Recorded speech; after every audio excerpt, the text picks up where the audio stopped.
Hello everyone and once again welcome to WsCube Tech programming channel. Guys मैं हूं भागीरथ गिरी और इस particular video में हम लोग बात करने वाले हैं कॉलम प्रॉपर्टीज के बारे में। सीएसएस की कॉलम प्रॉपर्टीज है और ये क्या करती है, आपके कंटेंट को कॉलम्स में डिवाइड कर देती है। यानी आपका एक कंटिन्यूस कंटेंट है उसको कॉलम्स में डिवाइड करती है। जैसा आप न्यूज़पेपर्स में देखते हो या जैसा आप कहीं ब्लॉग की किसी वेबसाइट में देखते हो, किसी आर्टिकल की वेबसाइट में देखते हो, तो आपका कंटेंट यहाँ लिखा होता है, यहाँ जो फिनिश होता है फिर आगे दूसरे कॉलम में कंटिन्यू हो जाता है।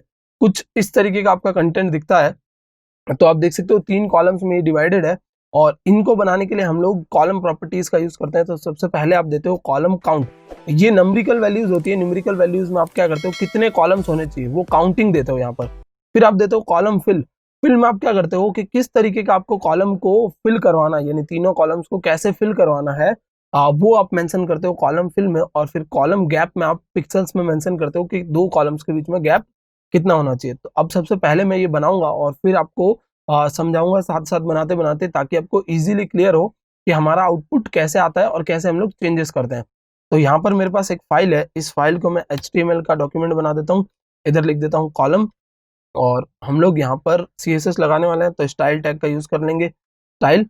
और यहाँ पर एक बना देता हूँ मैं डिव। तो ये मेरी डिव हो गई। इस डिव को मैं एक क्लास दे दूं मेन, तो ये मेन नाम की क्लास लग गई डिव को। और इसमें हम लोग अपनी प्रॉपर्टीज मेंशन करेंगे। तो डॉट मेन में मुझे क्लास लगानी है और फिर क्या करना है, मेन को मैं डिफॉल्ट में कुछ हाइट दे देता हूँ। तो 100 पिक्सल्स की मेरी मेन की हाइट हो जाएगी और इसके अंदर हम लोग लगा देते हैं लॉरेम इप्सम का टेक्स्ट। तो 100 पिक्सल्स की हाइट है मेन की और ये लॉरेम इप्सम का टेक्स्ट है। अभी मैं आपको ब्राउजर पे रन करके दिखाता हूँ तो कुछ इस तरीके का मुझे आउटपुट दिख रहा है, यानी एक कंटिन्यूस टेक्स्ट दिख रहा है। अब मैं क्या करना चाहता हूँ, इस कंटिन्यूस टेक्स्ट को डिवाइड करना चाहता हूँ कॉलम्स में। तब क्या करना होगा, आपको यहाँ पर लगाना होगा कॉलम काउंट। और कॉलम काउंट में आप मेंशन करोगे आपको कितने कॉलम्स चाहिए। जैसे 2 कॉलम्स चाहिए तो आप 2 कॉलम्स मेंशन कर दोगे। 2 मेंशन कर दोगे तो आप देख रहे हो 2 कॉलम्स में डिवाइड हो चुका है। सपोज मैं यहाँ पर 3 मेंशन कर देता हूँ तो ये पूरा कंटेंट मेरा 3 कॉलम्स में डिवाइड हो जाएगा। तो ये 3 कॉलम्स आ चुके हैं मेरे पास। अगर मैं यहाँ पर 6 करता हूँ तो 6 कॉलम्स आ जाएंगे। तो जितने आप कॉलम्स बढ़ाते जाओगे उसके अकॉर्डिंग आपका कंटेंट अरेंज होते जाएगा। सपोज 10 कॉलम्स तक का कंटेंट है तो इतने 10 कॉलम्स बनेंगे, आगे स्पेस नहीं जाएगी। और आप यहाँ पर 100 कॉलम्स भी दे सकते हो, बट 100 कॉलम्स जब आप दोगे तो बहुत मैसअप हो जाएगा ये, क्योंकि 100 कॉलम्स के लिए उतनी स्पेस नहीं है ना उतना कंटेंट है। तो आप कॉलम्स हमेशा उसके अकॉर्डिंग दोगे जितना आपका कंटेंट विजिबल हो, जितना आपके यूजर को कंटेंट दिख जाए। कहीं पर भी कंटेंट आपका इस तरह ओवरलैप नहीं करना चाहिए। आप 3 या 4 कॉलम्स दे सकते हो, वो इनफ होते हैं आपके कंटेंट को पढ़ने के लिए या कंटेंट दिखने के लिए। अब ये तो बात हो गई हमारे कंटेंट को इस तरीके से 3 कॉलम्स में डिवाइड करने की। अब 3 कॉलम्स के बीच में सपोज आपको कुछ गैप चाहिए तो उसके लिए आपको यूज करना होगा कॉलम गैप। तो यहाँ से हम लोग यूज करेंगे कॉलम गैप। और कॉलम गैप में क्या मेंशन करोगे आप, कॉलम गैप में आप मेंशन करोगे कि इन कॉलम्स में गैप कितना होना चाहिए। तो सपोज मैं यहाँ से 50 पिक्सल्स लिख देता हूँ तो आपको डिफरेंस पता चलेगा कि कॉलम्स के बीच में 50 पिक्सल्स का गैप आया है, मतलब कॉलम्स थोड़े थोड़े दूर जा रहे हैं। सपोज यहाँ से मैं 100 पिक्सल्स करता हूँ तो 100 पिक्सल से और आपको डिफरेंस पता चलेगा, कॉलम्स थोड़े थोड़े दूर जाएंगे।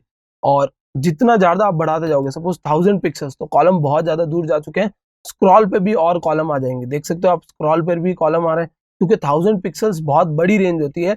अगर आप 1000 पिक्सल्स का गैप देते हो तो एक कॉलम और दूसरे कॉलम के बीच में 1000 पिक्सल्स, तब उस केस में ये कॉलम काउंट को अपने आप बढ़ा देगा, क्योंकि अब आपने गैप बढ़ा दिया। तो गैप के केसेस में आपके कंटेंट को तो डिवाइड करना पड़ेगा, तो कॉलम काउंट अपने आप बढ़ जाता है। तो आपको वो भी ध्यान रखना है कि आप कॉलम्स के बीच में इतना ही गैप दो जितना, जिससे आपका कॉलम काउंट ना बर्बाद हो। जो आपने कॉलम काउंट लगा रखा है वो आपका खराब ना हो जाए। तो अब मैं एक बार 50 पिक्सल्स लगा देता हूँ और ये मुझे कंटेंट इनफ दिख रहा है 50 पिक्सल्स दूर।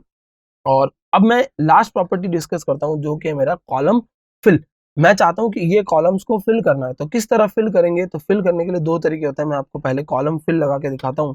और कॉलम फिल में आप 2 चीजें मेंशन कर सकते हो, या तो ऑटो या बैलेंस। तो पहले लगाते हैं अपन बैलेंस, और बैलेंस में आप देखोगे कोई भी चेंजेस नहीं है, क्योंकि बैलेंस के अंदर पहले से ही बैलेंस्ड होता है, तीनों के अंदर ये बैलेंस कर लेता है अपने आप। तो बैलेंस जो है वो डिफॉल्ट में रहता है। और आप इसको ऑटो लगा सकते हो। जैसे आप ऑटो लगाओगे तो आप देखोगे कि ऑटोमेटिकली ये अपने आप अरेंज करता है। अब आपने तो 3 दिए थे, फिर भी ये 2 कॉलम्स में क्यों डिवाइड हुआ, क्योंकि हमारे पास यहाँ पर फिक्स्ड हाइट है 100 पिक्सल्स की। अब ये हाइट के अकॉर्डिंग ऑटोमेटिकली पहले ये कॉलम पूरा फिल करेगा, फिर अगले पे बढ़ेगा। तो अगर इस कॉलम में आपका डेटा खत्म हो गया तो वो अगले पर जितना डेटा बचा वो वही दिखाएगा। तो आप इस केस में क्या कर सकते हो, इस केस में आप हाइट छोटी कर सकते हो। तो जब आप छोटी कर दोगे तो तीनों में आपको इक्वल कंटेंट दिख रहा है, और अगर कंटेंट बच जाता है तो वो अपने आप एक कॉलम बढ़ा देगा। इसका मतलब क्या है कि column count, column fill, column gap, ये तीनों प्रॉपर्टीज इंटरडिपेंडेंट है। आपको ध्यान रखना है इनको यूज करते टाइम कि आप एक दूसरे को पूरे के पूरा मैनेज करके चलता हुआ बनाओ। यानी आपको हाइट भी उसके अकॉर्डिंग रखनी है कि 3 कॉलम्स बन जाए। सपोज ये मेरी हाइट है तो अब 3 कॉलम्स आराम से बन रहे हैं। इससे थोड़ी सी छोटी हाइट होती तो भी 3 कॉलम्स बन सकते थे, बट इससे और छोटी हाइट लूंगा तो 3 कॉलम्स नहीं बन पाएंगे, या इससे ज्यादा गैप लूंगा तो 3 कॉलम्स नहीं बनेंगे, कॉलम्स बढ़ जाएंगे। बैलेंस में तो वो अपने आप बैलेंस कर लेता है, लेकिन जब ऑटो डालते हो आप तो एक पर्टिकुलर कॉलम को पहले पूरा फिल करता है फिर आगे बढ़ता है। सो आई होप गाइस आपको कॉलम के इन 3 प्रॉपर्टीज का कंसेप्ट अच्छे से समझ में आ गया हो। That's it for this video, thank you so much for watching.